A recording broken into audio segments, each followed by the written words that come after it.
Have you ever looked around your home and asked yourself, if you only had 48 hours to clean, where would you start? And in today's video, I'm going to tell you a true story. An 80-year-old Japanese woman living alone in the US spent her last 2 days before moving out cleaning every corner by hand. Not because anyone told her to, but because she wanted to let go on her own. No cleaning service, no rushing, just doing a little at a time. And in those 2 days, I learned 7 cleaning habits. Habits I believe everyone over 60 should know. These aren't quick tips. They're not space-maximizing techniques either.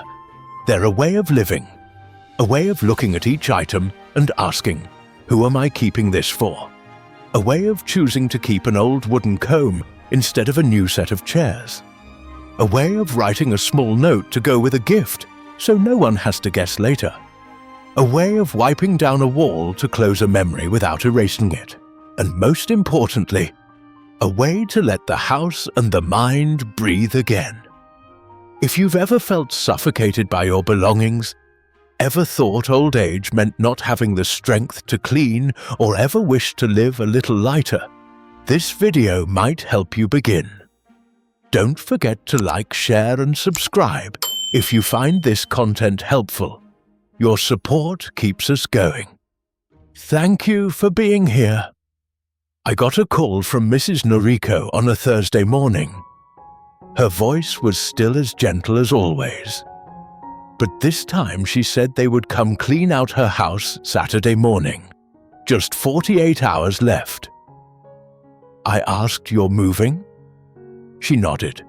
A smaller apartment, fewer stairs, closer to the care center, doctor's recommendation. I asked what she needed from me, help with cleaning. She said most of it would be handled, but there was one space she wanted to clean herself, and she wanted me there, not to carry boxes, but to listen. I didn't understand right away, but I promised to be there at 8 a.m. the next morning. She told me to bring a clean cloth, a pair of gloves, and if possible, a little patience. When I hung up, I looked around my own home and wondered. If I only had 48 hours to leave, where would I begin? I didn't have an answer. But I believed Mrs. Noriko did. And I knew this cleanup would be unlike any I'd ever seen. Habit 1. Start with the heaviest place, not the easiest. I arrived at Mrs. Noriko's house on a quiet morning. The house was the same. Not big, not modern, but every brick, every door seemed to hold a piece of memory. I've met many elderly people living alone in the US, and they often start decluttering from the garage, from the storage room, from the things that are easiest to sort. But Mrs. Noriko didn't. When I stepped in, she didn't point me to the backyard or the attic. She led me to a wall at the end of the hallway, a blank wall with nothing hanging on it. But when she placed her hand on it, I could see 4 faint square marks, as if a photo had been hanging there for a very long time. She said this used to be where her son's photo hung. After he passed, she took it down. But the marks remained. For many years, she hadn't dared to touch that part of the wall. Not because she was weak, but because she wasn't ready. Today was different. She took a cloth and slowly wiped each corner of the wall. Wiped it as if she were gently touching the past one last time. I didn't say a word. But deep down, I remembered the American elders I'd helped before. Many of them chose not to touch the rooms of their loved ones who had passed. They left everything as is like a shrine. That's how they honored memory. But Mrs. Noriko didn't keep the photo. She didn't turn the place into a shrine. She kept an empty wall, so that one day she could wipe away the last marks with her own hands. I never thought something so simple could make my throat tighten. She said, "I'm starting here because if I don't clean this place first, I won't be able to clean the rest." To her, decluttering wasn't just about removing things. It was about moving forward. For many Americans, decluttering is a way to preserve. I believe both are right, because either way, it is a form of love. But maybe when we're finally ready, cleaning the things that once hurt the most is the first way to feel light again. Habit 2. Face the things you've been putting off.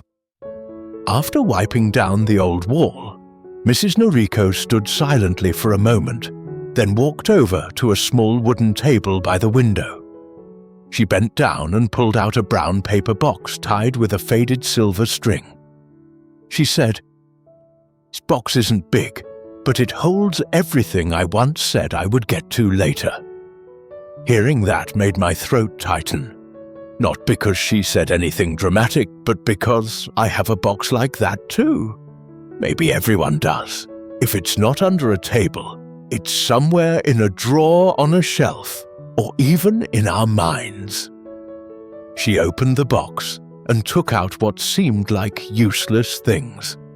A half-written letter with no recipient. A piece of kimono fabric she once meant to sew into a handkerchief. A small notebook marked 2009. A cookbook. A New Year's card that was never filled out. She didn't explain much. She just said, "These are the things I thought I'd have time to finish. But at my age, I know if I don't touch them today, I probably never will." I thought of my American friends my age. Many also keep things they haven't finished. An unfinished embroidery. A photo album meant for later. A drawer full of business cards from someone who's gone. But they often keep them closed, telling themselves they'll open them someday. And then they never do. Mrs. Noriko was different. She opened them, picked out the 3 most important things, took photos, wrote short notes, then packed the rest to give away. She said, "I didn't finish everything. I just chose to end gently the things I never truly began. That's how I give wholeness back to myself. In Japanese culture, incompletion is not failure. It's part of life. But Americans often feel pressured to finish, to resolve everything completely. So the things left undone become a burden." I looked at her, then thought of myself and realized, sometimes just opening that old box, just facing what we've been putting off, is already a kind of release. Not because we've finished it, but because we've stopped avoiding it. Habit 3. Ask again, who am I keeping this for? After sorting through the box, Mrs. Noriko led me to a wooden cabinet tucked beside the kitchen. Inside were many items wrapped carefully in paper. A set of porcelain bowls with gold rims. A hand-painted paper fan. A red photo album that looked brand new. She said, "These were things I once meant to pass on to my grandchildren." Then she paused, looked straight at me, and asked Frank, "If you were the one opening this cabinet after I'm gone, would you know which things mattered?" I hesitated. She smiled gently. She said, "Years ago, I kept them because I thought my grandchildren would need them. But I realized they don't know the meaning these things once had. Now, if I keep something, I write a short note with it. If I don't know what to write, I let it go. That stopped me in my tracks. I've helped some American friends clean out their parents' homes after they passed. There were times they cried over boxes, not because of memories, but because they didn't know what to keep or toss. They didn't know which cup their mum liked. Which coat did their dad wear on New Year's? Americans often keep things to hold emotional value. But without the context, the item becomes a weight. Mrs. Noriko was different. She chose to keep fewer things, but with clarity. If it belonged to her husband, she labeled it. If it was from her son, she added a note. If no one needed it, she gave it away early. I asked if she worried people would judge her. She said I'm keeping what holds meaning for me. The rest I won't leave behind for others to guess. That's how I show them respect. I thought of my own home, how many things I've kept, and no one knows why. And if I left tomorrow, would anyone have the patience to ask about each one? Maybe it's time to ask myself again. Who am I keeping this for? For me, for someone else, or for some vague fear that letting go means losing connection? Mrs. Noriko's habit isn't just letting go, it's choosing what to keep. With reason, with purpose, with a message, like a letter left behind when you're no longer here to explain. Habit 4. Clean to the rhythm of your body, not the pressure of time. After sorting the cabinet and dividing things up, I stood to carry the box outside, but Mrs. Noriko gently told me to sit back down. She opened the tea cabinet, poured us water, and said, "Rest a little first. Don't rush." I was surprised. She said cleaning the house isn't like working out. Doing more doesn't mean it's better. I asked how she usually cleaned. She said I always clean in 3 rounds with 2 hands and 1 breath. I didn't get it at first. She explained that the first round is to look, the second to touch, the third to choose. 2 hands because 1 hand should always be ready to let go when the other wants to hold on. And 1 breath so I know when to pause. I laughed. It sounded a bit like meditation, but the more I thought, the more it made sense. I've seen many older American friends clean like a marathon. The closer moving day gets, the faster they work. Some clean from morning till night. They take painkillers and still bend down to pick up every item. They treat cleaning like a task that must be done. But Mrs. Noriko cleaned like she was having a conversation, looking at each item, touching it, asking a question, then deciding. I found that approach gentler and kinder to oneself. When I asked if she worried about running out of time, she said, "I'm not cleaning to finish. I'm cleaning to let go of each thing fully." That made me pause. For the Japanese, especially people like her, cleaning is a form of respect for the space you live in. Every item touched one last time, like a farewell. For many Americans, I know cleaning comes with deadlines. It must be done before the move. The house must be empty before signing papers. So cleaning often becomes stressful. Then exhaustion. Mrs. Noriko was different. She let her body set the pace. When her heart beat fast, she stopped. When her shoulders ached, she sat. When her mind wasn't ready, she simply looked. And because of that, she never felt drained even at 80. I learned that if we clean by the rhythm of our body, not the ticking of the clock, the house stops being a battleground. It becomes a space where we're truly living, feeling and letting go. Habit 5.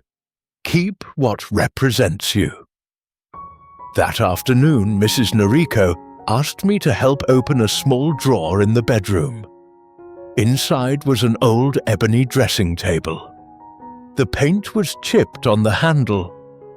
On the tabletop sat a small mirror, a powder box, a wooden comb, and a few handkerchiefs folded neatly. She said, "This is where I sit every morning.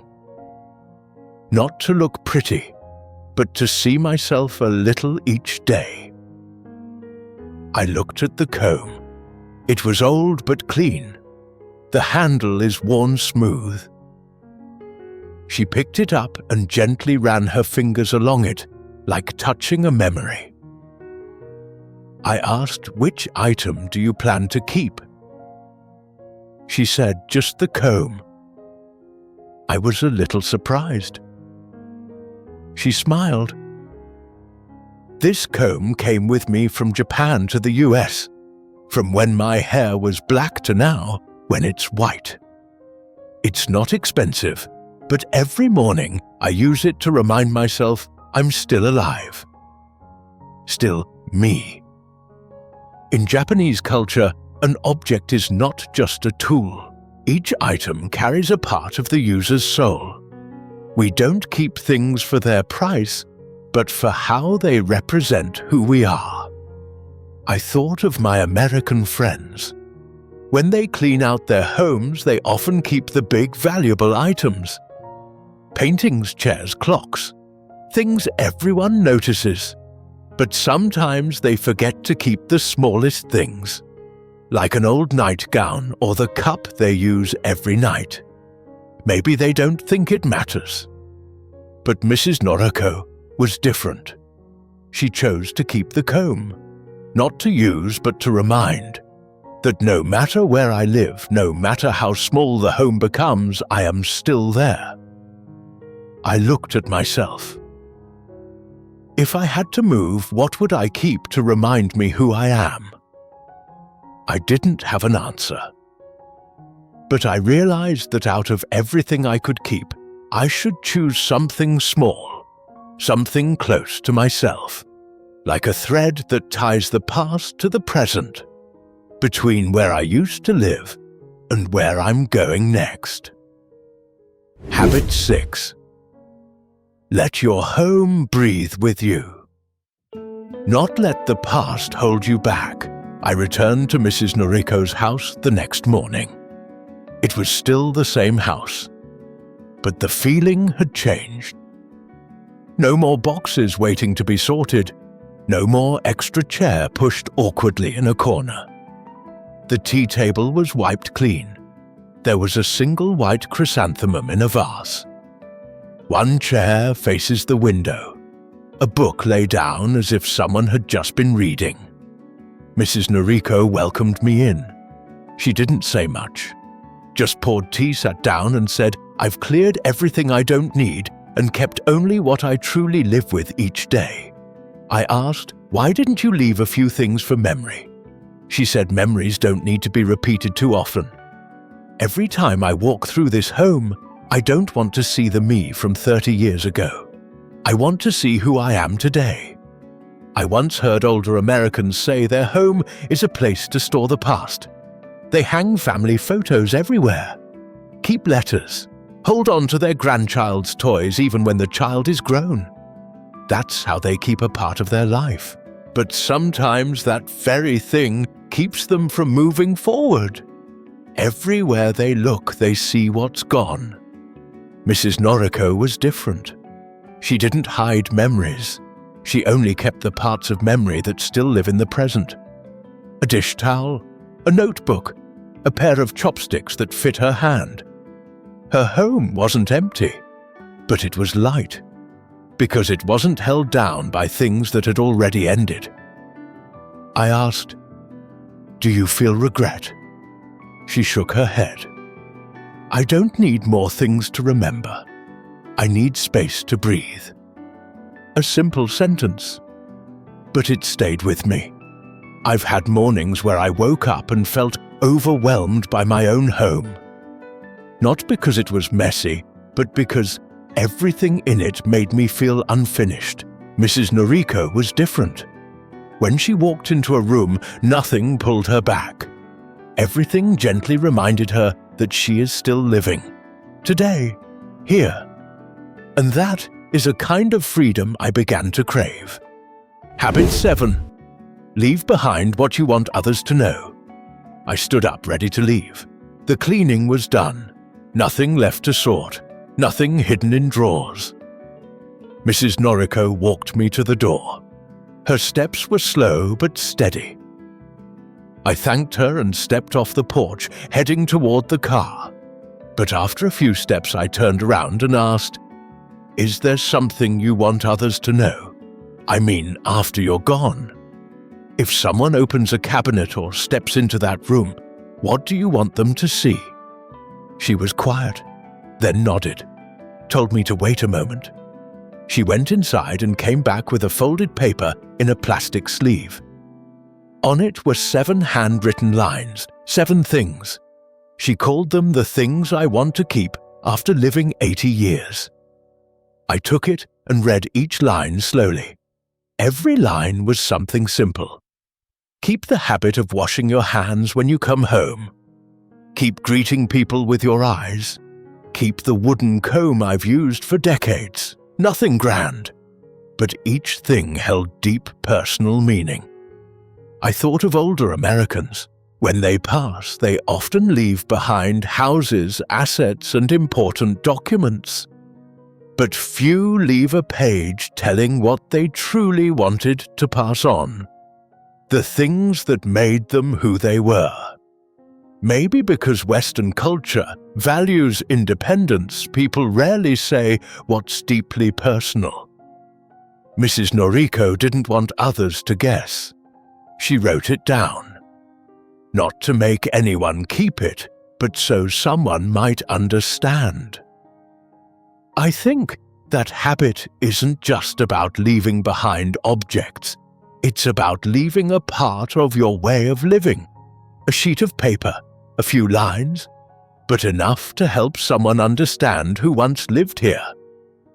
I folded the paper and gave it back to her. Said that if possible I'd like a copy. She smiled, nodded, and said everyone should write a paper like this. Not for others to keep, but so we know what we've truly lived for. I left Mrs. Noriko's house that Saturday afternoon. The sun was soft. The trees in front moved gently, like waving goodbye to something that had ended. She stood on the porch, said nothing, just bowed her head slightly. A very Japanese bow, deep, certain.